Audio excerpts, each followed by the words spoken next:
It's going to take that challenge though. So if a smartphone is taking pictures, right, light enters the camera, and that light has to be converted into electric electricity, electric particles. So these electric particles are what quantum. Oh, Yes, so the light so the particles photographs is you called, see it. yes. So light particles is called photon. So the smallest unit of light particle is called photon.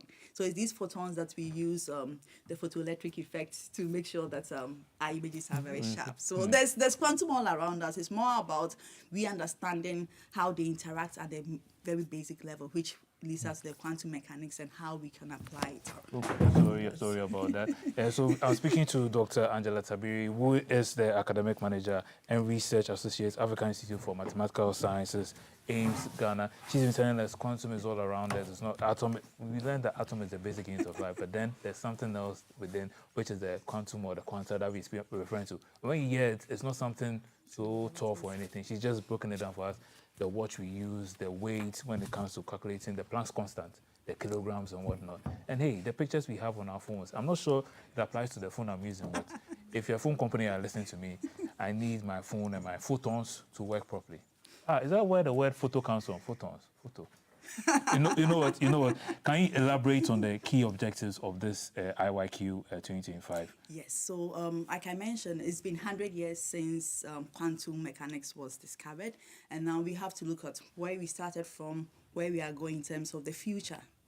What are the future prospects? So I've mentioned about all these benefits in terms of these smartphones, but there's also benefits in terms of health, right? So how are we going to make sure that we are making the right research? The research is in place, and also when the research is in place, how are we taking it to industry? So it's more of we are bringing together experts from all across the world who are either doing research or are on the forefront of applying these, and we want to see where are we going in the next few years. 100 years from now, where do we want to be? Talking about youth. Now, where do we want to see young people? So if we talk about Africa, for instance, in the next with the right opportunities to make sure that we are getting there. So the whole idea is that we are bringing together experts and key people from all across the world, from UNESCO, from the UN, from educational institutions and industry across the world. We are going to have keynotes. So keynotes are going to be given by leading scientists who are leading breakthroughs in these ideas, telling us about their work and how it's helping us. Then there'll be panels talking about what people are doing in terms of, now there's a whole talk about entrepreneurship. Even in quantum Yes, science and exactly. technology? Yes. So yes. So they're all important. Yes. So for instance, one startup. Yeah, quantum The first time I hackathon. had a hackathon, I thought it was people who sit down and just hack into people's organizations and take stuff. But I realized it's a good thing that happens. Yeah. How did it go? Yeah, so it went very well. So we brought together African scientists from across the globe, and the goal was that I mentioned quantum, right? Quantum means that you are using all these skills, but we want to use it to solve the SDGs. Sustainable development Yes, goals. exactly. So, for instance, I live in Ghana and mosquitoes are all over, right? So I'm always, but yeah, mosquitoes are all over, and malaria has been a very critical issue that we've dealt with for so many years. Now, how do we make sure we are discovering drugs which are able to tackle this? When I was a young person, chloroquine was one of You're the still young, by the way. yeah, Yes. and we've moved on to other drugs now. How do you make sure we are simulating very well at a very minute level to ensure that we have these drug discoveries? So one of our winning team came up with malaria, which is a quantum solution to solving But nice, malaria. nice name. Yeah, Valeria. malaria actually. So they're actually going to be at the closing event to present their innovative idea. So what they did was we've heard about computers, right? Yes. But now we are moving to quantum computers. So this You see why people get scared, but you're breaking it down for us, so it's yes, fine. exactly. It's yes. fine. Go ahead. Yes. Yeah. So what they are doing is that they are using these quantum computations to discover drugs that will solve All the- challenges with malaria. How did Ghana get to host the closing ceremony for the IYQ? How did it happen? Yeah, so Ghana is not some. When you think of quantum, Ghana might not be the top country that comes in mind. Ghana right? doesn't enter the quantum. Yes, exactly, What am because I we saying? have a lot of countries who have, for instance, national quantum centers and the rest. But Ghana comes in first from the inception. So before UNESCO declared 2025 as the International Year of Quantum, it was Ghana, UNESCO Ghana, and together with Mexico that Oh. tabled this motion, Yeah. which was supported and it was accepted. So we were there from the inception. So we are always a step ahead. Oh, wow. Yes. So we tabled wait, this. so wait, you get to hold the combination, the closing ceremony right here in Yes, Ghana. exactly. So, and that was Wow. also because during the opening event, which was at the UNESCO headquarters in Paris, our Minister of Education attended and he had to position us. So he had to get us to host it. So there were a lot of countries that actually wanted to host. So for instance, Portugal wanted to host. We beat Portugal? Yes. Yes. So because our ministry was committed to hosting this. So that has brought us here, which for me is, when I think about it, I do research in quantum algebra, but to have all the global experts in quantum coming here is a very huge thing. I can think of it in terms of the economic benefits. Now, all these are coming in with flights, accommodation, they'll do some shopping. Now there's the Fugu challenge, right? Exactly. So it's like even tourism comes into this Exactly. whole quantum field. Yeah. Then you can talk about the educational benefits. So I work in an educational institution and the academics come in. We are thinking of collaboration. So there was one academic that emailed us, okay, I'd like to organize a conference in 2027. I'm coming, can we sit and propose some ideas?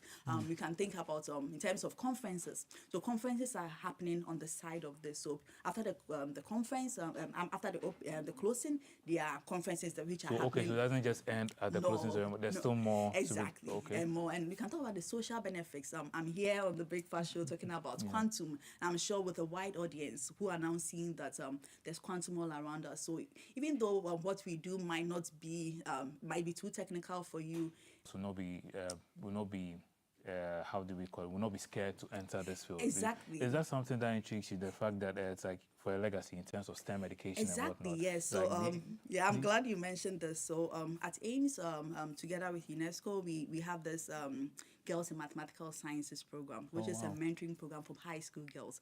So I think about myself 20 years ago, and for me, maths wasn't something that I saw around me as a career that I could pursue. Oh, really? So because as a young person, everyone wants to become a medical doctor, an engineer, a pilot, something. a lawyer, Yeah. yes. So it wasn't something we saw around us. But as I went along, I saw the opportunities that maths presented. As I'm mentioning quantum and all this, and it all has maths as a fundamental. So at AIMS 2020, together with Get Fund, we launched the Girls in Mathematical Sciences program, which brings together high school girls from across Ghana. Okay. Now, the goal is that in high school, you think of maths as boring.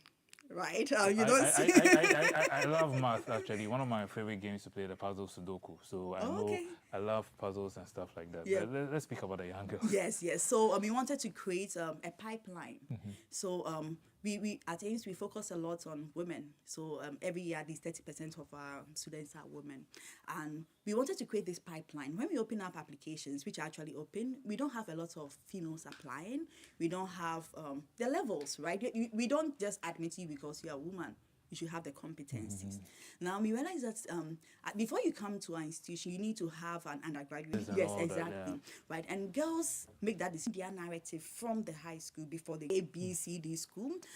We bring them across these sciences. So, for instance, I mentioned about these quanta. We have scientists giving them online master classes on a Saturday to expose them that, okay, my love for maths can translate into health solutions. So, for instance, this malaria solution I gave you was one of our ladies. She went through our program. She went to the University of Ghana to study physics, and now she's making these discoveries.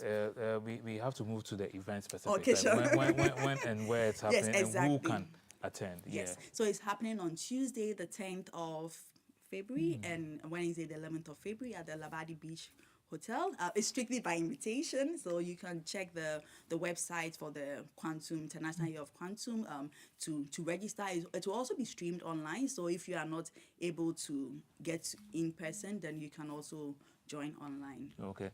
For the sake of those who missed it the first time, I'd love for you to repeat that information again. Okay. Yes. Yes. So the closing ceremony for the International Year of Quantum is happening at the Labadi Beach Hotel.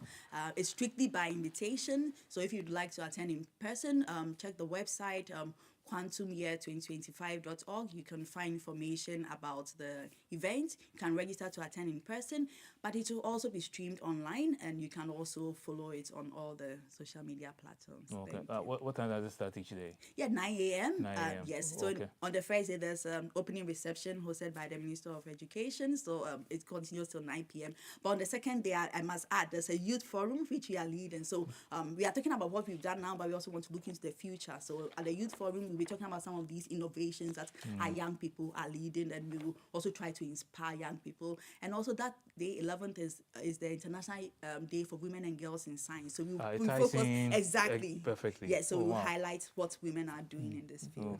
And it's like you're beyond hosting the closing ceremony in by a minute. What should we look forward to in 2026 and beyond when it comes to the field of quantum science and technology? Yes, we all have to demystify the fact that quantum is something beyond our reach. It is here, and it is here to enhance our lives, whether in our daily lives and in our health, even in mining. It cuts across, and we need to embrace this, understand it, and encourage more young people to venture into this field, because that's where the jobs are now coming, the well-paid jobs. So let's encourage them to go into it. Yeah, no, I like I like the advert you have done. Maybe I should switch careers. Who knows? I like math already. So I've been speaking to Dr. Angela Tabiru, who is an academic manager and research associate at the African Institute for Mathematical Sciences, AIMS, Ghana, enlightening us about the closing ceremony for the International Year of Quantum Science and Technology. It's 100 years since there's a journey that it's marking 100 years of their journey thus far. Thank you so much, and I wish you all the best next week, Tuesday and Wednesday. God willing, we'll be there for the reception. I mean, the program. Thanks for having me. Yes. Up next, we have a very interesting conversation Val is going to have with Adubex. He's a drum artist, and you want to know who that is. If you don't know who he is, stay here and find out. We'll be back right after this.